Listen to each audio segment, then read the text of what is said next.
Willkommen, liebe Teilnehmerinnen und Teilnehmer. Bonjour, mesdames et messieurs, nous vous souhaitons la bienvenue. Comme d'habitude, la séquence sera traduite simultanément et vous avez la possibilité de changer le signal audio. Ich begrüße Sie zur 10. Sequenz unserer digitalen Konferenz Holz 4.0. Mein Name ist Rolf Baumann, ich bin Leiter des Instituts für digitale Bau- und Holzwirtschaft an der Berner Fachhochschule und Co-Leiter der Initiative Wald und Holz 4.0. Sie haben soeben einen kleinen Vorgeschmack auf die Werkstatt der Zukunft erhalten. Light Painting mit Roboter, Taschenlampe und Kamera gehört vielleicht nicht zu den Kernaufgaben, zeigt aber immerhin, dass man mit digitaler Technologie mindestens so viel Spaß haben kann wie mit einer Hobelbank. Danke Miro und Joel für diesen tollen Einstiegsfilm. Die Werkstatt der Zukunft ist eigentlich eine Sammlung von Anwendungsfällen. Bevor wir Ihnen 3 solcher Use Cases zeigen, möchte ich Ihnen unsere Vision vorstellen.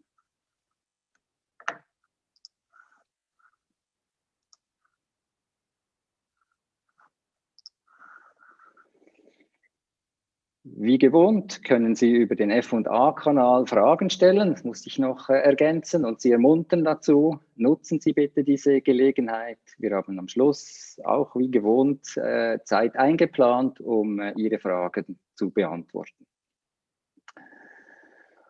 Ursprung der Idee für die Werkstatt der Zukunft ist ein Konzept, das wir unter dem Begriff Smart Factory kennen. Dazu gibt es unzählige Definitionen. Hier ist eine davon. Smart Factory bezeichnet die Vision einer Produktionsumgebung, in der sich Fertigungsanlagen und Logistiksysteme weitgehend selbst organisieren, um die gewünschten Produkte herzustellen. Nun, die Schweizer Holzbranche ist mitunter smart, sieht sich aber selten als Factory. Deshalb haben wir eine etwas andere Vision entwickelt. Die Vision einer Smart Factory entstand aus dem Kontext der industriellen Massenfertigung mit hohen Stückzahlen, tiefen Stückkosten und einer relativ hohen Qualität durch optimierte Prozesse und geprüfte Produkte. Die mit Abstand meisten Unternehmen der Schweizer Holzbranche machen aber kundenindividuelle Einzelfertigungen. Die Kosten sind entsprechend hoch und die Qualität zumindest unterschiedlich. Die Kombination aus der Individualität von Einzelfertigungen und der geringen Stückkosten der Massenfertigung ist das Ziel von beiden. Aus der Industrie kommend nennen wir es Smart Factory, aus der Einzelanfertigung kommend nennen wir es Werkstatt der Zukunft.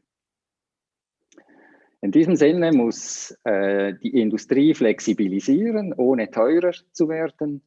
Das Handwerk muss automatisieren, ohne an Individualität einzubüßen. Die Technologie dazu sind eigentlich die gleichen. So lässt sich dann unsere Definition ableiten und ja, die lautet: Die Werkstatt der Zukunft entwickelt einen visionären, aber realistischen Weg in die digitale Zukunft schweizerischer Holzbearbeitungsunternehmen. Sie ist eine offene und neutrale Lern-, Entwicklungs-, Test- und Demo-Umgebung im Originalmaßstab. Partner aus angewandter Forschung und Wirtschaft adaptieren und integrieren darin neue Technologien, Konzepte und Methoden modellhaft. Wir haben in der Folge 9 Stoßrichtungen definiert, die das etwas genauer beschreiben. In der Werkstatt der Zukunft werden Produkte in einem durchgängig vernetzten System digital geplant und vernetzt. Die Produkte aus der Werkstatt der Zukunft sind Einzelanfertigungen oder hochindividualisierbare Standardprodukte. Die Denkweise lässt sich auf Industriemaßstab skalieren. Die Prozesse von Holzbau und Innenausbau gleichen sich immer mehr an. Die Werkstatt der Zukunft arbeitet an Des solutions Lösungen pour für un eine usinage de universelle barres et de Stab- und panneaux blois Plattenbearbeitung. uniformes. L'atelier de l'avenir comprend et les êtres humains et les machines proposent des scénarios orientés utilisation pour des situations existantes. Des chercheurs, des fournisseurs et exploitants de systèmes se rencontrent dans cet atelier du futur pour développer des cas d'application cohérents et proposent ainsi une plus-value concrète. L'atelier du futur est le fruit de la somme des cas d'application. Cet atelier du futur est exemplaire. C'est un atelier qui est disponible pour rendre vital et vivable les processus et pour simuler des scénarios. Les ateliers du bois constituent des réseaux de création de valeur décentralisés et dynamiques. Ce sont de nouveaux types de coopération. Peut-être une petite différence entre les concepts de Smart Factory du bois et d'autres. Nous partons du principe que le tout n'est pas fait pour une seule société ou entreprise, mais qu'il y a plusieurs entreprises qui vont collaborer dans le cadre de cet atelier du futur. Ensuite, l'achat. Le vécu de l'achat est un pilier important et les besoins et possibilités techniques sont la base de nouveaux modèles d'entreprise reposant sur les données. Et finalement, les avantages du matériel biologique qu'est le bois et la production décentralisée doivent être mis à profit pour en faire une vraie plus-value. L'atelier du futur comprend des aspects écologiques, économiques, sociaux et les intègre dans tout le cycle de vie du produit. Voilà donc nos pistes de réflexion. Les bases technologiques, vous les voyez ici, ce sont surtout les logiciels et les hardware que vous connaissez du monde de l'industrie 3.0, voire 2.0, complétés par les technologies qui viennent plutôt de l'industrie 4.0, par exemple Cyber Processes, Internet of Things, Radio Frequency Identification, Quick Response Code, la technologie 5G ou bien le GPS. Les technologies ne sont pas forcément le problème, mais c'est leur mise en réseau et leur utilisation dans le cadre d'un environnement complexe homme-machine. Une fois qu'on peut les utiliser, c'est chouette parce que nous pouvons ainsi créer des valeurs virtuelles. Pour ce qui est des valeurs physiques, l'effort augmente avec un nombre de pièces produites, tout comme vous le voyez sur cette courbe. Peut-être la courbe n'est pas toujours aussi linéaire que ce que vous voyez ici. Vous avez des effets de dégression de coûts avec l'augmentation des pièces produites. Les valeurs virtuelles sont probablement plus complexes, mais en même temps, ces valeurs virtuelles peuvent être reproduites sans que des coûts supplémentaires soient générés. Les valeurs virtuelles sont donc souvent beaucoup plus précieuses que les valeurs physiques. Nous pouvons essayer de l'exprimer de manière un peu plus superficielle. Chez vous, votre cœur de métier va probablement primer et avoir la priorité. Au sens transformé, vous allez vous concentrer sur le bois qui doit être taillé, alors que l'atelier du futur développe des valeurs virtuelles que nous allons tester dans la pratique et multiplier pour que vous puissiez en profiter. Notre objectif, c'est d'affûter la fraise. Et comment est-ce que cela se concrétise? Nous allons vous montrer 3 use cases. Thierry Velhi va vous montrer le développement d'un nouveau système de communication à travers lequel des informations peuvent être échangées entre différentes applications. Ensuite, Andreas Hemali va nous montrer comment une application Wikistandard est programmée pour devenir une appli de tracking. Et tout à la fin, Miro Banvart va vous montrer comment les formes libres peuvent se transformer en données qui peuvent être utilisées pour la production à travers la triangulation sans qu'on ait jamais dessiné une pièce auparavant. Faites-vous inspirer et beaucoup de plaisir avec Thierry.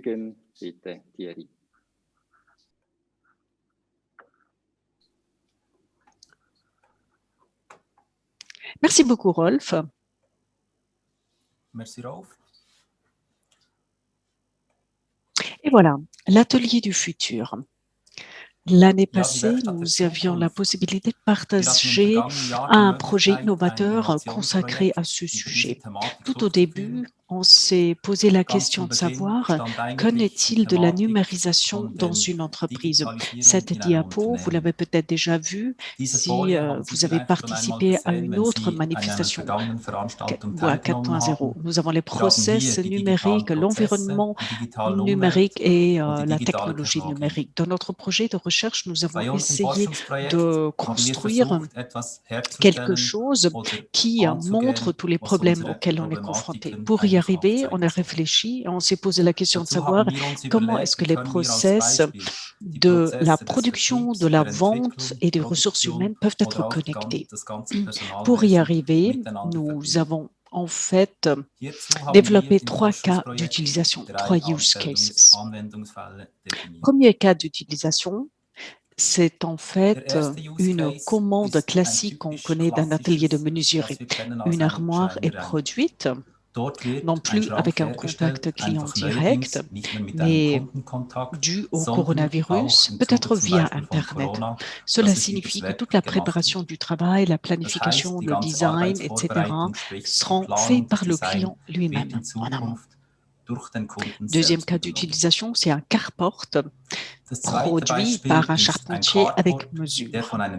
À nouveau, nous constatons que certaines étapes du processus sont externalisées. Tout d'abord, la commande de cette armoire. En fait, c'est un processus classique. En bas, c'est plutôt une commande spécifiée. Nous partons du principe, et l'avenir, le présent le montre déjà, qu'à l'avenir, on n'aura plus une seule solution pour produire des panneaux ou bien des entités, mais que tout sera combiné. C'est-à-dire, aujourd'hui et l'avenir aussi, on aura, par exemple, un nouveau élément de mur. Et maintenant, les deux parties sont fusionnées. Situation actuelle. Une fois que nous sommes dans une entreprise et que nous souhaitons produire un produit dans cette entreprise, il faut définir et adapter de nouveaux processus pour chaque entreprise. Dans notre projet spécifique que nous avons lancé avec le Switzerland Innovation Park, avec Trivisio, Cadwork Computers, ComputerWorks. Dans ce projet, nous souhaitons vous montrer 2 exemples. Dans l'entreprise 1, prenons par exemple Trivisio comme ERP et ComputerWorks comme fournisseur de CAD. Vous voyez différents cercles. Pour la production de cette armoire, il faut traverser ces différents cercles. Dans une autre entreprise, prenons par exemple Born comme ERP et IMOS comme fournisseur de CAD, mais peut-être Cadwork est également utilisé comme CAD. Nous voyons donc un déroulement complètement différent. Cela signifie que dans toute entreprise, nous avons une solution individualisée. Nous démarrons toujours avec une configuration. Ensuite, on passe au dessin, un document de vente, une nomenclature, optimisation des découpes et traitement des découpes. Nous savons très bien que ces 6 étapes ne sont pas exhaustives, donc on s'est mis d'accord sur un modèle. Une fois qu'on va lire ce process de gauche et à droite, on traverse un processus classique. Lorsque nous parlons de l'industrie 4.0, on est toujours confronté au sujet d'informations qui doivent être retournées de manière soudaine.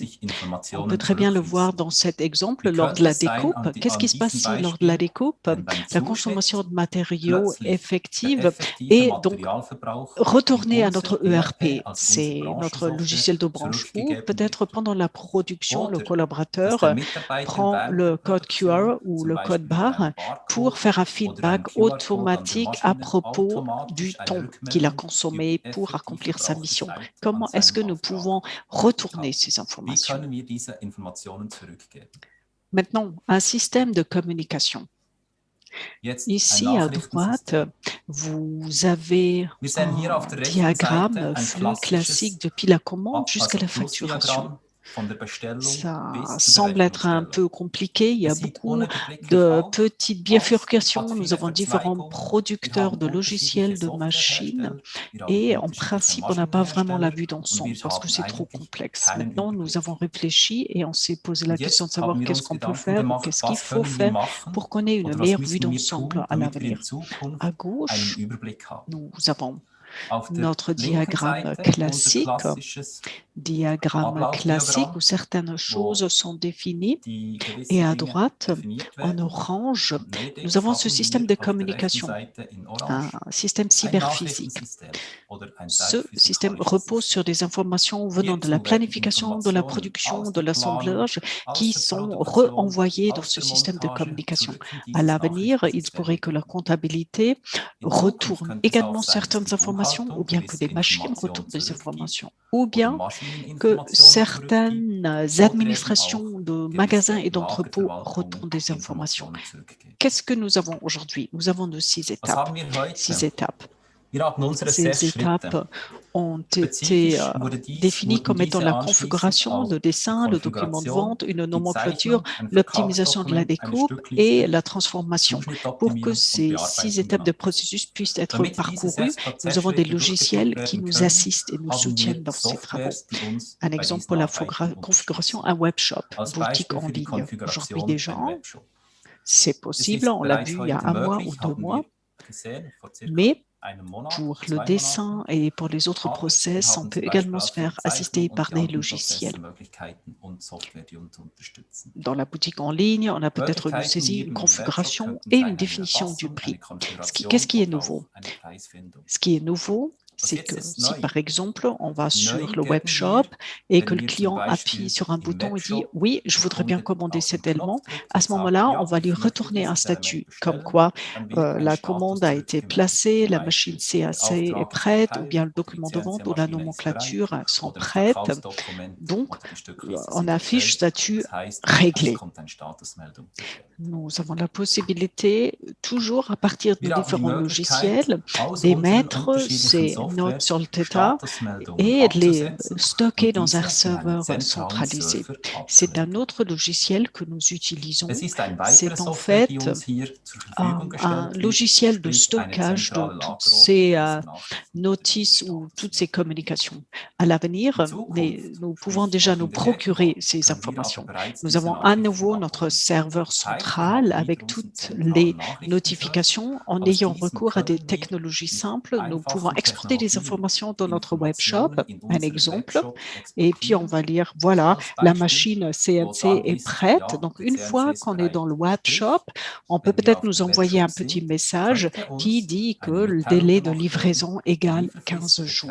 L'information que le délai de livraison correspond à 15 jours vient du système ERP qui est responsable de l'utilisation de la production. Ainsi, toutes les informations sont liées les unes aux autres et connectées. Quelle est la structure du serveur, donc du serveur de messages? Nous définissons différents types de messages. Ces types de messages ne sont pas encore exhaustifs, mais ils sont conçus de manière à ce qu'on pourra les compléter au fil du temps. Et en fonction de ces différents types de messages, nous pouvons générer des envois au workshop et nous pouvons dire une fois que la découpe est prête, on peut envoyer au système de messages que la découpe est prête et ensuite on peut planifier l'utilisation des machines et dire voilà cette armoire, je voudrais bien la fabriquer maintenant et la machine CNC, je veux l'utiliser maintenant. Les fonctions, c'est envoyer et demander des messages. Il faut toujours pouvoir trier et structurer le tout en fonction du modèle où le message a été envoyé et il faut également être à même de créer de nouveaux types de messages. Dans le cas de ce projet qui a une année, nous avons fait des délimitations. Nous n'avons pas fait une analyse de la sécurité, mais il ne faut pas se loguer. Et en Es muss aber principe, keine pour l'instant, Anmeldung erfolgen nous n'avons und pas es encore un ist eigentlich protocole de aktuell noch transmission kein sûr. sicheres D'ailleurs, on ne Übertragungsprotokoll. transmet pas des Es données, werden auch mais keine uniquement Daten des übertragen, guillemets wirklich nur, ou bien des ganz blöd messages gesagt, qui arrivent Informationen dans ce oder système. Nachrichten in Les dieses règles System pour les types de geladen. messages n'ont pas Die encore été Regeln für définis. Nachrichtentypen und Nachrichten Pour ce haben qui wir est auch de la noch mise nicht en œuvre aufgestellt. technique, Von le der tout a technischen été Umsetzung fait et her programmé en wurde fonction de alles ces indications, gemäß mais il diesen faut Angaben mentionner qu'il programmiert. s'agit d'un Es système ist aber ouvert, wichtig zu erwähnen, dass es ein qu'il ne faut offenes pas System générer une ist, interface, dass nicht eine c'est-à-dire à Schnittstelle l'avenir, on peut generiert werden muss. prendre Das heißt, in C# Zukunft ou kann bien REST über IP, une C# interface. Donc, on oder eine REST peut API utiliser toutes Schnittstelle les als interfaces et Beispiel tout producteur jeder de machine peut Maschinenhersteller émettre ces seine messages. Le Nachrichten tout übertragen. est développé par Borm Entwickelt Informatik et wurde es Triviso durch die ensemble Firma Borm Informatik pour und que Triviso ça puisse zusammen, être utilisé chez nous. damit es dann bei Quels uns sont les so umgesetzt avantages werden konnte. et les inconvénients? Was haben wir ganz klar für Bon, les Vorteile? avantages, Wir c'est möchten que nous eigentlich, pouvons oder utiliser ces uns werden messages diese et ce qui Meldungen est nouveau. zur Verfügung gestellt. Avant, on avait Und was vu wir neu haben, différentes wir haben voies de vorhin transmission, unterschiedliche Wege ordres de gesehen, transmission. Avec un tel unterschiedliche système de Reihenfolgen messages, und on plötzlich aurait une könnten wir belle mit einem vue solchen d'ensemble Nachrichtensystem pour einen savoir où on en Überblick est. generieren in On unserem peut utiliser différents Vorgehensprozess. logiciels et comme dit Es ist auparavant, c'est un softwareunabhängig système très und wie ouvert, vorhin un bereits système erwähnt, ouvert ist es ein sehr qui peut offenes être System, was implémenté auch eine facilement. einfache Pour l'instant, nous Implementierung sommes en train ermöglicht. d'élargir tout Aktuell sind le wir daran, das système Ganze zu et on se erweitern penche und sur uns toutes über les questions de Thematik, über sécurité die du ganze système. Sicherheit Gedanken zu machen. Comme dit, nous souhaitons avoir un peu Wie plus de erwähnt, wir möchten transparence ein bisschen dans nos Transparenz processus in unsere numériques. digitalen Nous Prozesse avons par bringen. exemple pris les ventes, Wir la haben zum Beispiel production, Vertrieb, marketing, Entwicklung, vente, Produktion logistique. Et oder auch maintenant, Material- je und voudrais bien Logistik donner la gesehen. parole à Und jetzt Andreas möchte ich das Hemali, Wort übergeben qui an va Andreas vous présenter Hemmerli, une damit partie einen qui Teil aus der concerne Produktion ou oder bien vielleicht la auch der production Montage ou bien behandeln l'assemblage. kann. Andreas, tu as la parole. Merci bien Thierry. Je souhaiterais vous présenter notre appli Ki-Kwa-Ou que nous avons créé, introduit l'année passée. L'application Ki-Kwa-Ou est en fait un outil de suivi et de réservation que nous utilisons dans notre propre parc de technologie. Cet outil a été utilisé sur la base du logiciel open source MediaWiki. Ainsi, je vais vous montrer un use case et la fonction en 8 minutes. Pour pouvoir vous expliquer tout ceci, j'ai intégré le tout dans un petit film et je demanderai maintenant à Mathias de lancer le film. L'application Ki-Kwa-Ou est notre appli de suivi des articles et des lieux. Nous avons des milliers d'articles, des centaines d'endroits où ils sont rangés et des centaines d'utilisatrices et d'utilisateurs. Ils devraient tous être reliés numériquement. La question est la suivante. De quoi disposons-nous en termes d'articles, c'est-à-dire d'outils et d'équipements, etc. Où puis-je trouver ces articles et qui les a réservés ou empruntés? Je peux trouver toutes ces informations immédiatement et de n'importe où sur l'appli Ki-Kwa-Ou. Par le passé, nous avions l'habitude de conserver des feuilles de papier avec des lignes et des colonnes, avec des noms et des signatures, et nous n'avions toujours pas une vue d'ensemble claire de ce que nous avions. Aujourd'hui, en revanche, nous avons des tags numérotés sur les objets et leur emplacement. Ces tags sont lisibles par smartphone. Diese Tags sind mit dem Smartphone lesbar.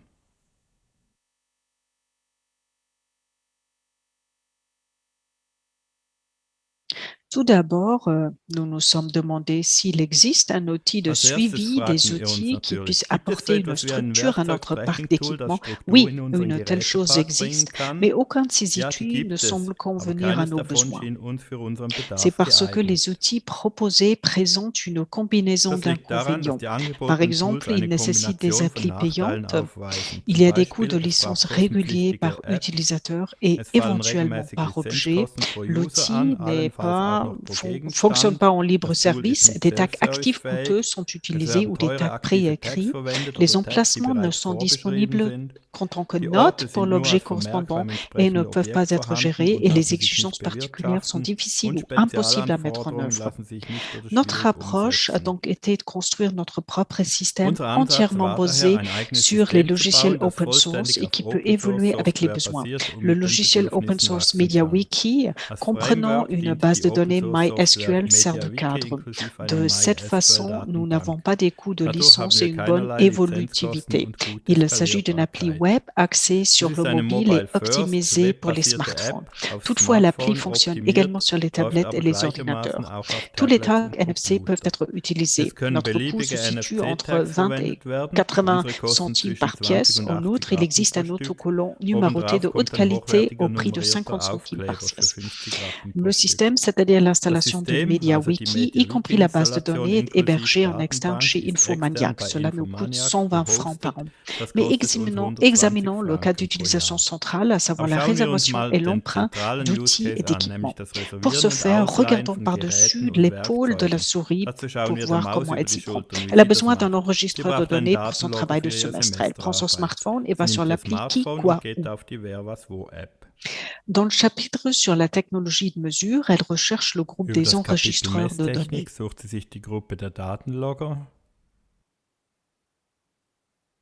Nous y voyons la sélection d'enregistreurs de données. La souris choisit le premier modèle. Il y en a 5. Tous sont verts, c'est-à-dire tous disponibles. La souris choisit immédiatement le premier modèle de la liste et va sur Réservation. Elle indique la date de début de la réservation.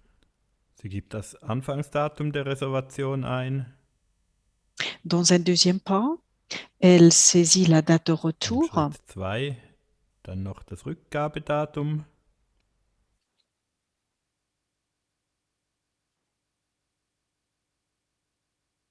Maintenant, elle revient à l'objet et au contrôle. Là, sa réservation est maintenant visible en jaune. Puis elle retourne à la page de départ. La souris prend alors son appareil et convertit la réservation en emprunt. Elle retourne à la page d'accueil de l'appli Qui, Quoi, Où et accède directement à sa réservation. Sur la page de l'appareil, elle clique sur Prendre réservation. Elle sélectionne Emprunter et confirme. Elle vérifie le tout sur l'article et retourne à la page d'accueil.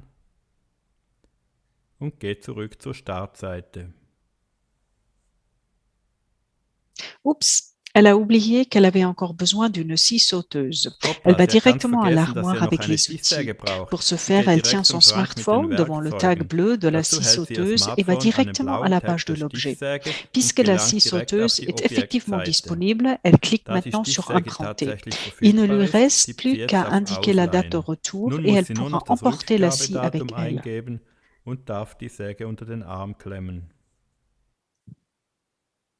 La page de l'article montre maintenant son emprunt en rouge. Sur la page d'accueil, les deux emprunts sont désormais répertoriés.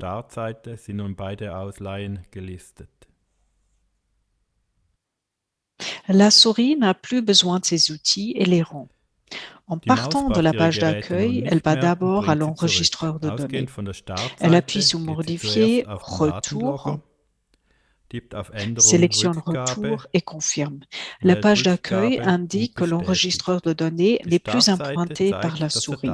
Maintenant, elle refait la même chose avec la scie sauteuse, à nouveau Modifier, Retour, sélectionne Retour. Maintenant, elle veut encore critiquer quelque chose. Elle clique sur Vérifier s'il vous plaît et a inscrit des lames de scie dans le champ Notes. Apparemment, il y a un problème avec les lames de scie. Ceci est marqué sur la page de l'objet dans la boîte bleue.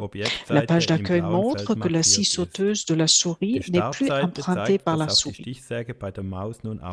Il existe un certain nombre d'autres cas d'utilisation, dont 3 que j'aimerais présenter brièvement. Nous avons déjà vu le premier cas tout à la fin de notre exemple avec la souris. Les défauts de l'appareil peuvent être saisis pour chaque objet. Ces défauts sont affichés sur une liste de maintenance et peuvent être traités de manière systématique. Dans le passé, les appareils de mesure étaient toujours munis d'un autocollant qui indiquait l'état d'étalonnage de l'appareil en différentes couleurs et avec des informations spécifiques. Cet autocollant a maintenant été virtualisé, pour ainsi dire, et intégré dans l'appli Kikoku. Si j'ai besoin d'un espace de stockage pour mon travail en cours, je peux également le rechercher et le réserver dans l'appli. Pour chaque lieu, vous pouvez indiquer s'il peut être réservé et, le cas échéant, combien de réservations parallèles peuvent être effectuées. Enfin, une petite statistique après 5 mois de fonctionnement productif.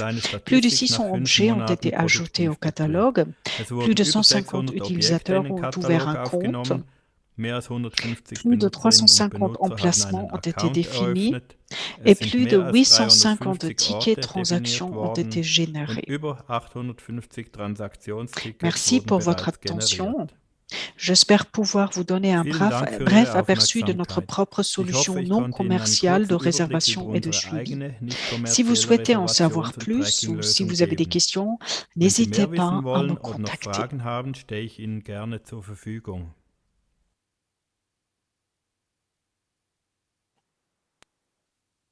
Et voilà.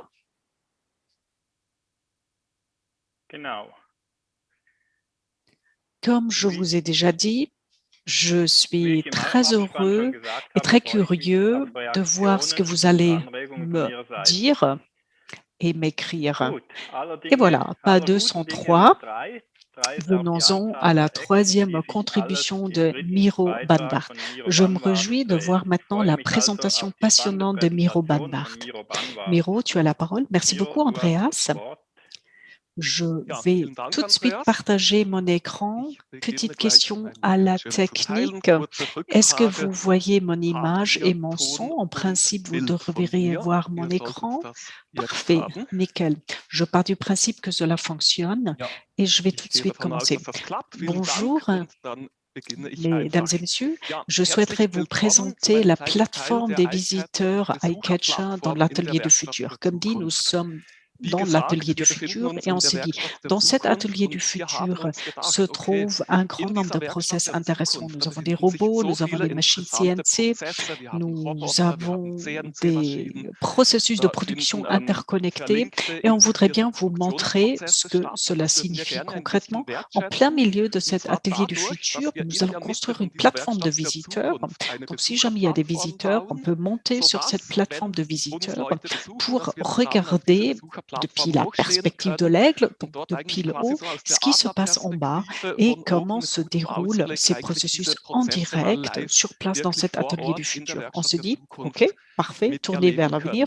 On va construire le tout en bois, bien entendu, et nous souhaitons avoir une structure en bois attrayante sous forme triangulaire. Et le petit début que je voulais vous montrer, regardez, je vais tout de suite vous présenter cette construction sous forme triangulaire avant qu'on en vienne à la plateforme proprement dite. J'ai travaillé comme architecte et comme menuisier, donc je me suis concentrée sur des constructions en bois et je suis spécialisée dans ce domaine. Maintenant, je suis un salarié de la Haute École spécialisée de Bienne. Je travaille dans le domaine de la production numérique, je travaille surtout dans le domaine de la robotique et je suis également responsable du développement des systèmes de forme libre. Sur ce fond, nous avons décidé, vous pouvez aller sur site web, vous pouvez ou bien taper BFH, CHRC ou mon nom sur Google. Devant cette toile de fond, nous avons décidé qu'on voudrait bien créer cette plateforme des visiteurs dans l'avenir, l'atelier de l'avenir, avec les moyens que nous utilisons dans cet atelier du futur. On voudrait donc bien avoir une plateforme en bois sous forme triangulaire. Dans les 10 minutes qui viendront, je ne peux pas vous présenter tous les détails techniques, c'est impossible. Malheureusement, je ne peux pas vous expliquer comment programmer ces formes libres et comment les intégrer et les produire avec la technologie de l'atelier du futur, avec les robots et les machines CNC. Je ne peux pas vous montrer tous les détails techniques.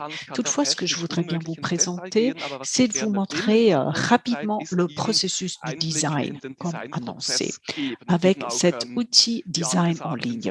Je vais vous montrer un petit peu comment nous concevoir, comment nous dessinons numériquement pour que vous puissiez voir un petit peu comment cela peut fonctionner avec les méthodes numériques. Ça n'est qu'un début, on est en plein milieu du processus, mais c'est probablement très intéressant pour vous de voir un petit peu. Première impression. Tout d'abord, l'endroit, le lieu où cette plateforme est construite, nous l'avons scanné au millimètre près avec notre scanner laser. On a donc scanné l'intégralité de l'endroit, le contexte. Vous avez ici 1 million et quelques poussières de points.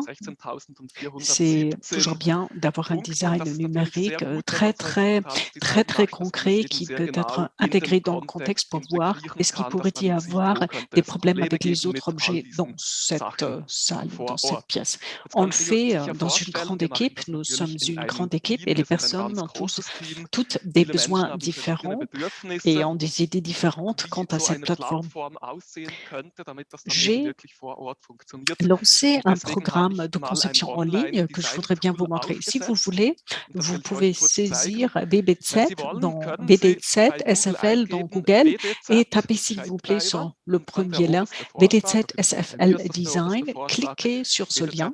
Si vous cliquez dessus, vous pouvez voir cet espace tridimensionnel et vous pouvez voir les plateformes au moment du processus design. Vous pouvez les influencer, vous pouvez activer et désactiver ces supports en mettant les petits crochets dans les cases que vous voyez à droite.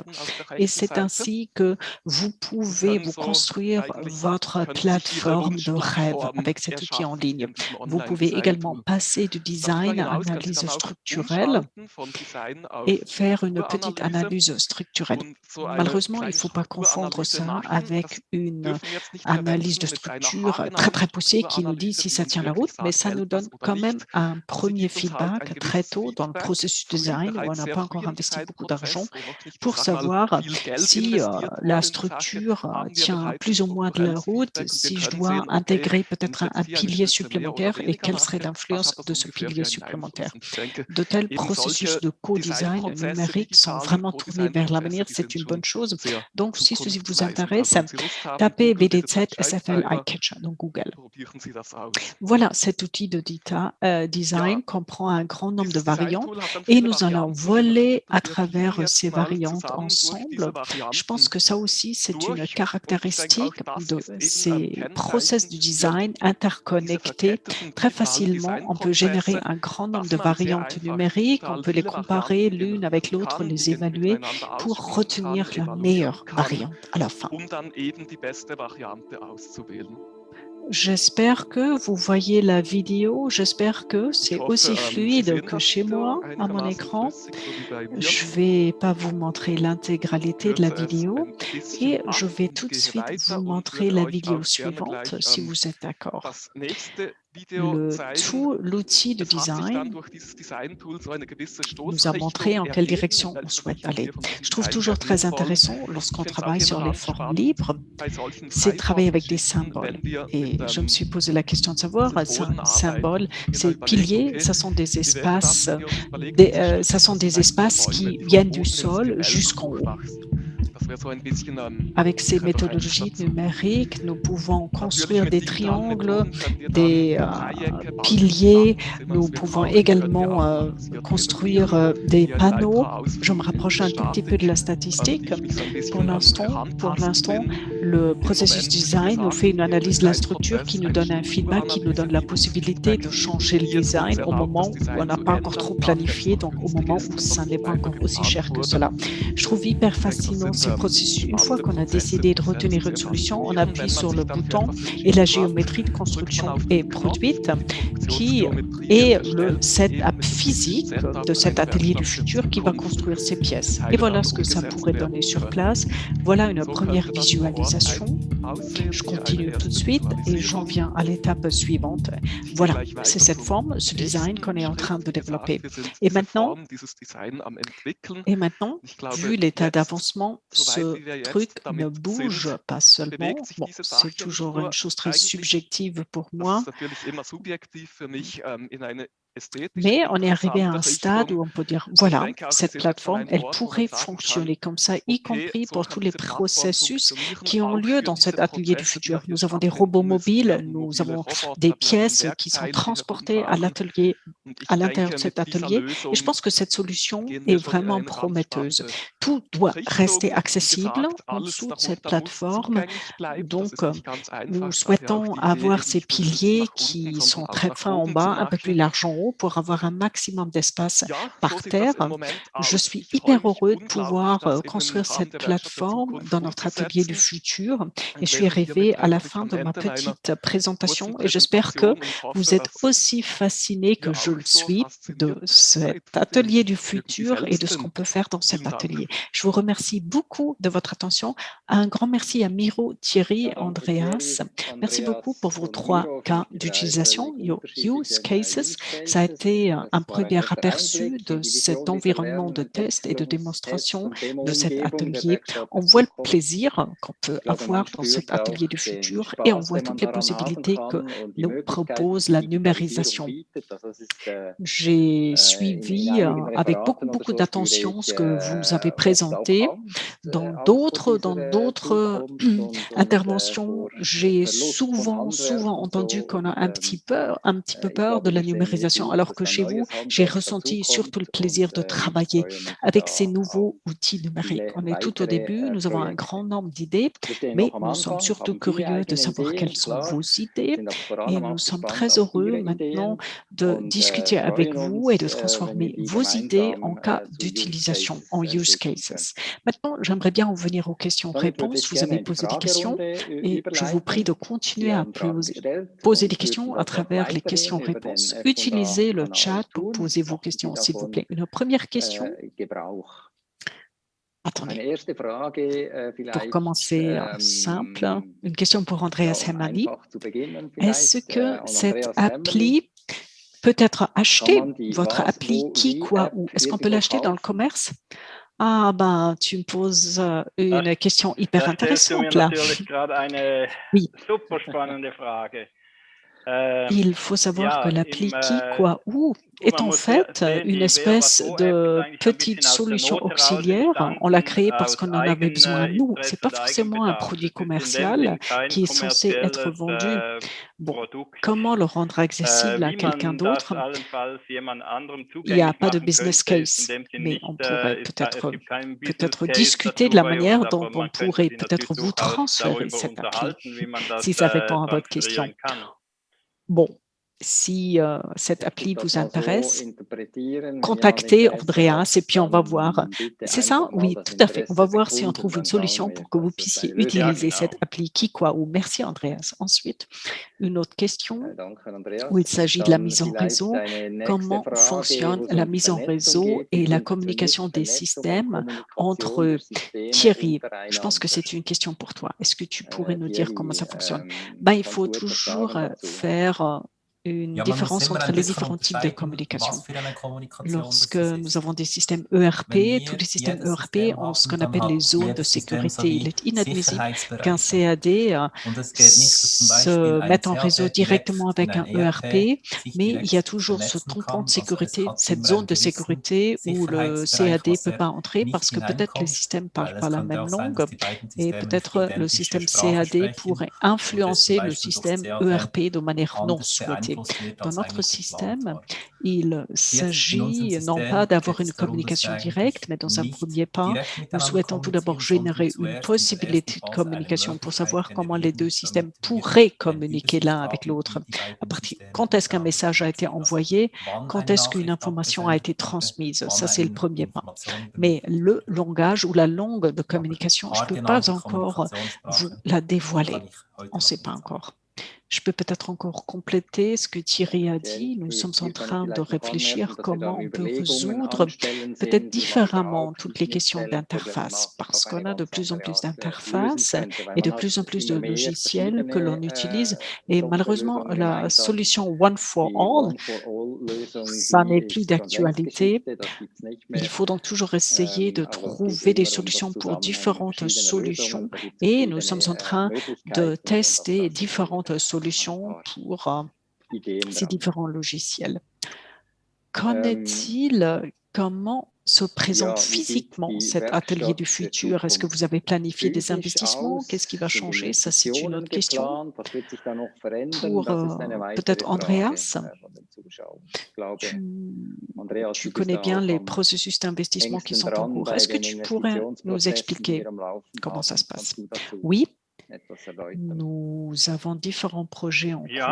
Cette année, il y a beaucoup de choses qui vont changer. On a planifié la chose suivante.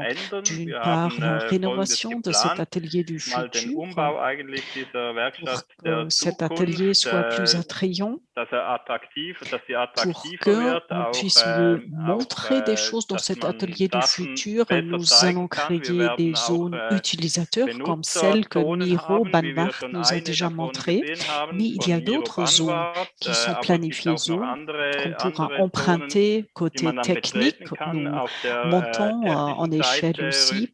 Nous planifions d'acheter les nouvelles générations de machines et nous souhaitons acheter d'autres machines supplémentaires pour être à jour dans cet atelier du futur et pour pouvoir proposer toutes les procédures de transformation pour les panneaux ou pour les piliers. Ça, c'est l'objectif et bien entendu le tout de manière résultée. Est-ce que ces transformations ou ces travaux peuvent pas être faits? Les usinages aux travaux peuvent être faits pour l'instant aussi. Nous avons des machines pour le traitement des panneaux ou bien des bâtons ou piliers en bois, mais on ne les trouve pas. On les trouve pas à l'intérieur de cet atelier du futur. C'est réparti dans tout le Tech Park et surtout, ces différentes machines ne sont pas connectées, ni en termes numériques, ni en termes d'espace. Mais nous faisons le tout pour y arriver et ces projets partiels sont planifiés tout au long de l'année. Donc, c'est les achats hardware qui sont prévus. Une autre question. Est-ce que vous planifiez de produire d'autres éléments? Est-ce que vous planifiez uniquement la production de panneaux et de bâtons en bois ou autre chose aussi? Qui est-ce qui souhaite prendre la parole, Thierry? Oui. À propos de mon use case, je l'ai déjà dit, j'ai dit qu'il y a un use case pour la production d'éléments pour les parois. Donc, c'est une combinaison entre production bâton et panneaux. Donc, ça sera une production combinée que nous visons. Nous n'avons pas l'intention chez nous d'acheter une machine qui saura faire les deux types dans une seule machine. Donc, on ne fait pas comme le reste de la pratique, mais nous pouvons quand même intégrer cette combinaison mélangée dans notre atelier du futur. Petit complément d'information. La taille, l'espace qu'on a à notre disposition, c'est beaucoup, mais c'est quand même pas énorme. Nous n'avons pas tant d'espace qu'une grande entreprise de construction en bois. Donc, les choses vraiment grandes sont planifiées sous forme de modèles chez nous seulement. On peut utiliser les méthodologies, mais ce ne seront pas des modèles entiers. Donc, on ne construit pas des maisons, ou pas des grandes maisons, mais seulement des modèles. Une autre question intéressante, comment est-ce que collaborent ces trois intervenants? Quelle est votre collaboration? Je ne sais pas, Miro, veux-tu peut-être répondre à la question? Je peux dire quelque chose, oui. Inspiration mutuelle, ça serait ma réponse. Voilà. Je pense que ce qui est vraiment sympathique, C'est cette inspiration mutuelle, mais également échange de capacités où une fois qu'on rejoint tout le savoir et tout le savoir-faire, c'est ça le moment le plus agréable. Il faut savoir que tout le processus numérique est tellement vaste qu'il faut collaborer. Il y a tant de facettes individuelles qui doivent collaborer, donc il faut travailler avec d'autres experts. Et d'ailleurs, ce sont les modèles, les moments les plus splendides, le light painting que vous avez vu au début. Là, j'ai travaillé avec Simon pour faire ce light painting. Il faut vraiment des experts. Il faut différentes capacités, différents savoir-faire pour faire des choses pareilles. Et ce sont justement ces moments de joie, ces moments tournés vers l'avenir qui sont fans lorsqu'on peut travailler avec d'autres compétences. Je le vis régulièrement ici dans cet atelier du futur avec toutes les personnes qui font partie de notre équipe. Nous, les trois, je dirais que c'est surtout au niveau de l'inspiration que nous collaborons. Je ne sais pas, peut-être les autres le vivent différemment, mais pour moi, c'est surtout une source d'inspiration, cette collaboration avec Andreas et Thierry. Vous êtes tous assis dans le même bâtiment. Il y a 3 mètres de voile d'oiseau qui vous séparent. Est-ce que c'est comme ça? Eh bien non, malheureusement pas. On est tous au télétravail, donc on est loin les uns des autres. Mais en effet, en principe, on est dans le même bureau, mais nous avons des fonctions différentes. Tout à fait. Mais sinon, je trouve que Miro a très, très bien résumé, presque poétique, bien résumé par quoi se caractérise notre collaboration. Petit complément d'information.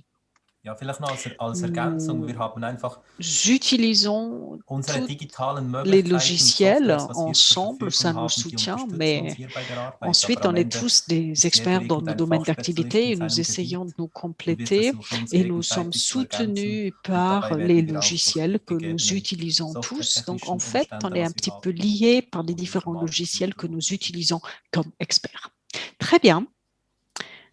Je peux peut-être faire un commentaire aussi. Gut, ja, ich On könnte ne auch hier sait noch pas eine tout, nous Anmerkung machen, da couvrons wo qu'une wir petite wissen ja partie des nicht projets alles. et parfois on a decken vraiment jeweils nur einen besoin du Ausschnitt ab savoir et und du manchmal sind savoir-faire wir d'autres auch experts. Il angewiesen faut auf demander de Hilfe l'aide ou von bien aux außen, also partenaires entweder über économiques ou bien Wirtschaftspartner, aux prestataires über de système ou bien à d'autres partenaires de recherche. Systemanbieter Heureusement, on oder est über bien andere réseauté avec Forschungspartner. d'autres Wir sind auch institutions relativ à gut vernetzt mit l'intérieur et à anderen l'extérieur Institutionen de innerhalb und la außerhalb Haute École der spécialisée DRK. de Wir haben Berne. jeweils Donc, die heureusement, on Kompetenzen peut dazu, accéder à die toutes für les compétences Projekte dont on a besoin. Une brauchen. autre question est Eine une weitere question Frage de quelqu'un betrifft, ja, da qui hat trouve offenbar bien ces jemand, 3 findet exemples das vielleicht ou gut, qui da voudrait bien voir diese drei d'autres Beispiele, exemples. oder ist Donc la wunderig question, y auf a-t-il d'autres weitere use Beispiele cases, entsprechend die d'autres Frage, gibt applications es que noch celles qu'on weitere vient de Anwendungen voir? als die wir gerade gesehen haben?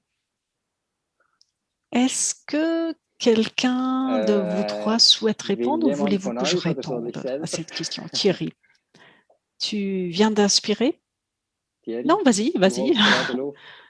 Bon, Ich wollte sagen, du darfst gerne on sagen. Also n'est qu'au début de cet Okay, atelier du also wir stehen futur. ja noch ziemlich am Anfang von Ça dieser fait Werkstatt der Zukunft. Wir longtemps sind que traditionell nous schon essayons de lange résoudre des unterwegs problèmes, natürlich im technologie, Lösen von CNC, Problemen, also robotique et tout Robotik, ça, c'est rien de nouveau pour CNC-Technologie und nous, so weiter. mais Das la ist alles manière nichts dont on Neues collabore für et la uns. manière dont on Aber die Art, intègre le das tout dans cet in atelier du diese futur, Werkstatt ça der c'est nouveau. Zukunft On ne travaille non plus einzupflanzen, en silo ou en nicht einfach îlot, als mais on einzelnes travaille vraiment sous forme de réseau. Problem oder als Et einzelne ça, c'est plutôt Herausforderung récent, cette idée. anzuschauen. C'est pourquoi Das ist ces noch eher use jung. cases, il n'y Und en a pas des entsprechend sind centaines, mais diese on est très, très Anwendungsfälle ouvert. sind wir am Si vous avez des Aufbauen idées, und des sind da propositions sehr ou bien des offen souhaits, für s'il vous plaît, Ideen, Vorschläge, contactez-nous, Wünsche auch. faites-nous signe et nous espérons Und que vous allez nous ja, in diesem proposer Sinne freuen wir auf d'autres das, was cas da d'utilisation. kommt On a des an idées, weiteren oui, solchen y compris pour des Anwendungsfällen. Ideen projets de haben wir recherche. auch Donc, il y a pas für mal de projets qui ont Forschungsprojekte déjà und so, été also da ist lancés. einiges schon Et d'ailleurs, peut-être j'en aufgegleist viens tout de suite und à la jetzt question leite ich suivante. mich Comment vielleicht est-ce qu'on gerade va über zur continuer avec nächsten cet atelier Frage. du futur? Wie Quels geht sont les es prochains weiter mit der projets? Werkstatt der Zukunft?